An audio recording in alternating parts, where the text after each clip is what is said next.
बोले भारत माता की, भारत माता की।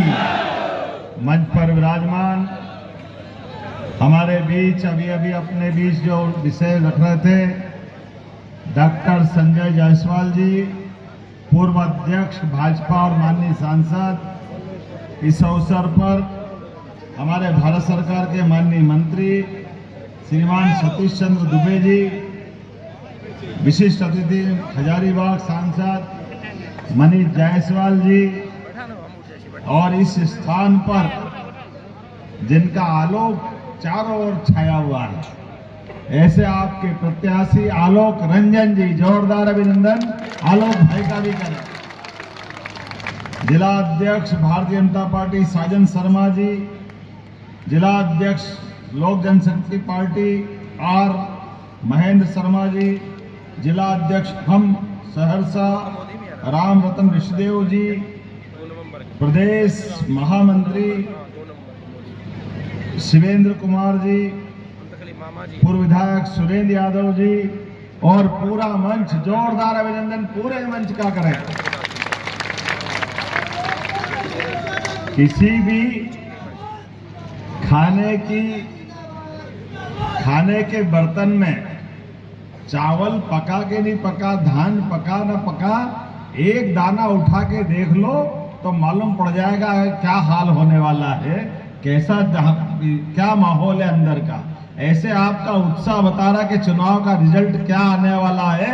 आपका जोरदार अभिनंदन हमारे यशस्वी प्रधानमंत्री के साथ एनडीए के डबल इंजन की सरकार के मुख्यमंत्री के रूप में जिनने सरकार चलाई, और जैसे कि माननीय संजय जी ने बताया, दुबे जी ने बताया, वो सारी योजना तो रिपीट नहीं करूंगा, लेकिन ये बात सही है कि सोने सा खरा हमारा प्रत्याशी, कहां हमारे अपने लंबे समय से अपने बीच काम करने वाला प्रत्याशी।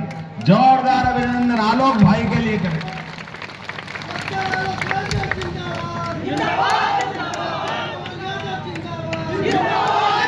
आज के इस चुनाव के दौर में आपको निर्णय करना है।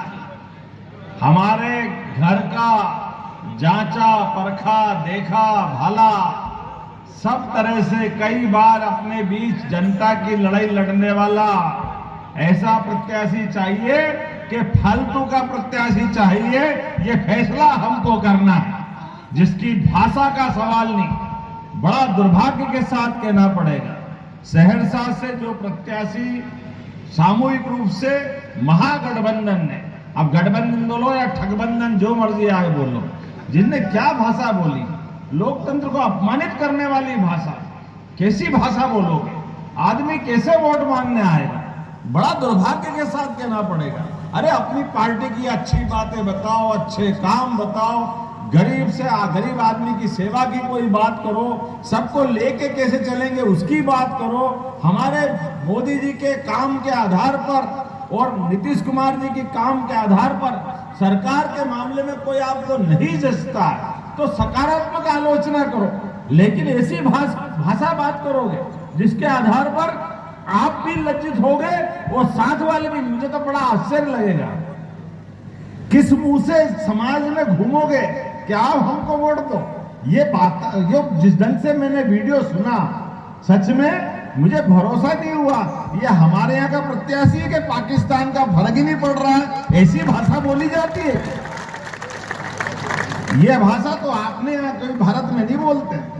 ये पूरे बिहार का अपमान कर रहे हैं। बिहार की धरती जयप्रकाश नारायण के समय से महात्मा गांधी ने सत्याग्रह किया, सम्राट अशोक का अशोक काल याद करो, महात्मा गौतम बुद्ध को याद करें, महावीर स्वामी को याद करें। ऐसे बड़े बड़े अलग प्रकार के महान भगवान, सब प्रकार के अलग अलग कारणों से बिहार का जो मान सम्मान था, भगवान कृष्ण के पुत्र ने सांब ने यहाँ सूर्य का मंदिर भी बनवाया। ऐसे कई कारण से मां गंगा के आशीर्वाद से ये पवित्र धरती बिहार आज चुनाव के रण क्षेत्र में पहुंच रही है। तो एक बार फिर एक तरफ काम करने वाले लोग, सही बात को सही तरीके से रखने वाले लोग, लायक लोग, और दूसरी तरफ इस तरह के नालायक लोग, इसमें चुनाव करने की जरूरत है। ये फैसला आपको करने की जरूरत है। ये भाषा बोल करके कोई कैसे चुनाव लड़ता है? आज के इस दौर में हम सबको निर्णय करना पड़ेगा। आप कभी, मैं तो सोच के दंग रह जाता, यशस्वी प्रधानमंत्री जिन्होंने अपना पूरा जीवन बेदाग तरीके से प्रधानमंत्री के रूप में सरकार चलाते हुए दुनिया के सामने 11वें नंबर की अर्थव्यवस्था से चौथे नंबर से अब तीसरे नंबर की अर्थव्यवस्था में ले जा रहे हैं। गरीब से गरीब आदमी के जीवन में जो जो चाहिए, कपड़ा, मकान, पढ़ाई लिखाई व्यवस्था और देश की सुरक्षा, सारे क्षेत्रों में काम कर रहे हैं। लेकिन ऐसे तपोनिष्ठ व्यक्ति के लिए भी उनकी माताजी के लिए गालियां निकलती। ये कौन सी भाषा वाले लोग? मित्रों, याद रखना, इन सबको जिस ढंग से भाषा बोलते हैं और कितना अपमान लगता है जब इनके साथ वाले ममता बनर्जी, एक बेटी के साथ दुराचार होता है और वो वहां के उस घटना के अपराधी के बजाय पूरे बिहार को गाली देती। कितने दुर्भाग्य के साथ बोलना पड़ेगा। इनको माफ कर सकते हैं हम कभी? क्या जो बिहार को गाली दे कभी माफ नहीं कर सकते इसे। ये कौन सी बात हो? कोई कांग्रेस का राष्ट्रीय अध्यक्ष इस बिहार जैसे क्षमतावान राज्य के लिए, छोटा मोटा राज्य बिहार, ये बिहार छोटा मोटा राज्य। मित्रों, याद रखना, एक एक बात का हिसाब इस चुनाव में होगा। जैसे ही 14 तारीख को होगा, इनकी औकात ठिकाने लगाने का काम आपके माध्यम से किया जाएगा। ये बिहार के लोग अपनी मेहनत के लिए, अपनी बौद्धिक क्षमता के लिए, अपनी प्रतिभा के बलबूते पर सारे कठिन से कठिन प्रश्नों के उत्तर निकालना जानते हैं। सारे टैलेंट अगर किसी राज्य में है, मुझे लगता है भगवान न करे आप पे कोई नजर किसी की लग जाए, आप में वो क्षमता है जो पूरे देश के बाकी राज्यों को भी प्रेरणा मिलती है। बिहार की धरती से सीमित संसाधन के बावजूद भी, आजादी के पहले से और अभी तक भी सबसे ज्यादा IAS, IPS, डॉक्टर, वकील, इंजीनियर जो जैसे जिस प्रकार का काम करता है, बिहार जो करता है सबसे अलग करता है, सबसे अच्छा करता है। आज जब मैं आपसे बात करने के लिए मध्य प्रदेश की धरती से आया हूं, तो मुझे लगा कि आलोक रंजन जी के चुनाव में थोड़ी बात प्रत्याशी की करते हुए मैंने बात कही है। मेरा स्वभाव कम है ऐसी बात करने, लेकिन दुर्भाग्य के साथ कोई कैसे उसको प्रत्याशी के रूप में पेश कर सकता? ये वही कर सकते हैं जिनका मन छोटा है, जिनका मन इतना है कि क्या बताओ उसको। एक तरफ हमारे यशस्वी प्रधानमंत्री श्रीमान नरेंद्र मोदी जी, जिनके नेतृत्व में पूरा देश बदल रहा है।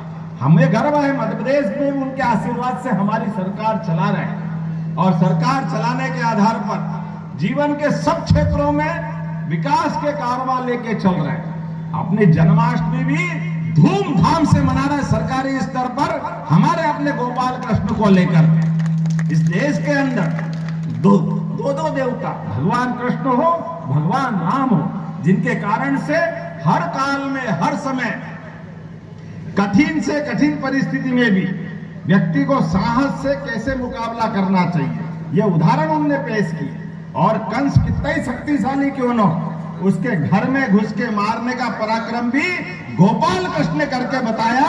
ये हमारा अपना गौरवशाली अतीत। रावण से युद्ध में भगवान राम ने भी क्या पराक्रम दिखाया, और अपने वनवासी, आदिवासी, जंगल के जानवर सबको साथ लेकर के बगैर अयोध्या से सेना बुलाया।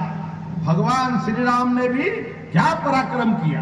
भगवान राम के आधार पर घर घर में लोग अपने कामना करते हैं कि काश राम राज्य और भगवान कृष्ण का काल, और उनके नाम पे अपने बच्चों के नाम रखते हैं।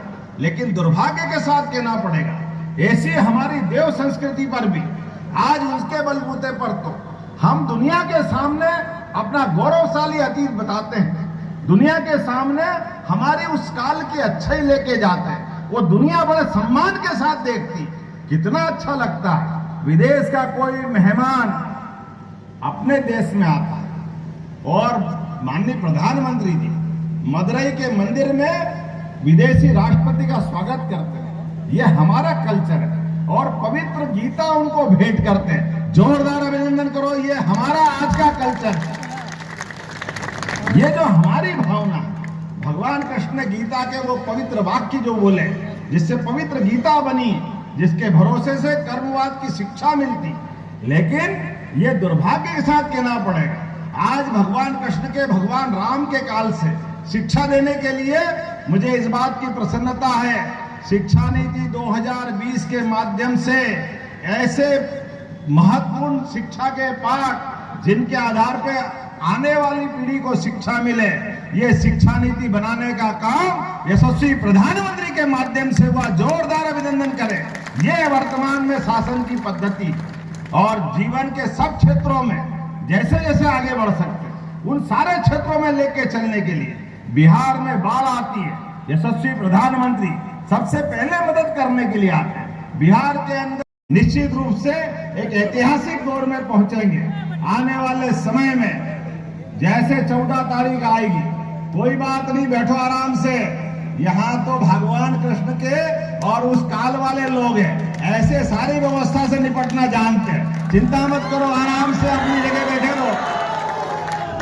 हमारी तो मट्टी इसी बात की बनी, परमात्मा की दया से अन्याय के खिलाफ सदैव संघर्ष करने के लिए ये सारे वंश वाले बैठे, मैं आपको प्रणाम करता हूं, आपका अभिनंदन करता हूं। हमारे बीच में आज के इस दौर में जब चुनाव की बेला में हम आए, तो मैं मध्य प्रदेश की धरती से आपसे अपील करने आया हूं और ऐसी घर से निकल के आया हूं। मेरे अपने परिवार में कोई विधायक नहीं, कोई सांसद नहीं, मंत्री का तो सवाल ही नहीं, मुख्यमंत्री का तो सोच नहीं सकते हैं, लेकिन ये केवल हमारी भारतीय जनता पार्टी और यशस्वी प्रधानमंत्री का आशीर्वाद है। जोरदार अभिनंदन करें श्रीमान नरेंद्र मोदी जी का, जिनके कारण से ये केवल कहते नहीं है सबका साथ, सबका विकास, सबका विश्वास, सबका प्रयास। हर एक व्यक्ति के घर में से कोई भी आगे निकलकर कोई सांसद बने, मंत्री बने, विधायक बने, तब तो जनतंत्र गौरवान्वित होगा। इसी बात को लेकर के आज मैं आपके बीच में आया हूं। आइए हम सब विकास के साथ चलें और संकल्प करें, जब अपना वोट डलेगा और वोट डल के निकलेंगे तो निश्चित रूप से कमल का फूल खिलेगा। जोरदार अभिनंदन करो। ये फैले हुए कीचड़ के बीच फिर एक बार कमल खिलाने के लिए हमको और आपको संघर्ष भी करना है और सतर्क भी रहना है। हर हालत में हमारी विजय होगी, दुनिया की कोई ताकत रोक नहीं सकती है। जोरदार अभिनंदन करें। आलोक जी, मैं आपको अपनी तरफ से विजय की दुपट्टा पहना करके, आप सब तैयार हैं हमारे आलोक जी और भाजपा की विजय के लिए? अपने स्थान पे खड़े हो जाओ, दोनों हाथ की मुट्ठी बांधो और संकल्प करो, जब तक कि एक एक वोट भाजपा के पक्ष में, एनडीए के पक्ष में नहीं पड़ जाए, तब तक ना चिराग पासवान, ना जीतन राम मांझी, ना उपेंद्र कुशवाहा, ना नीतीश कुमार, ना हम सब कोई शांति से बैठेंगे, लगातार काम करते रहेंगे। बोलो सब तैयार है? इधर से बोलो तैयार है? तो बोलो भारत माता की, भारत माता की, भारत माता की। बहुत बहुत धन्यवाद। भारत माता की जय।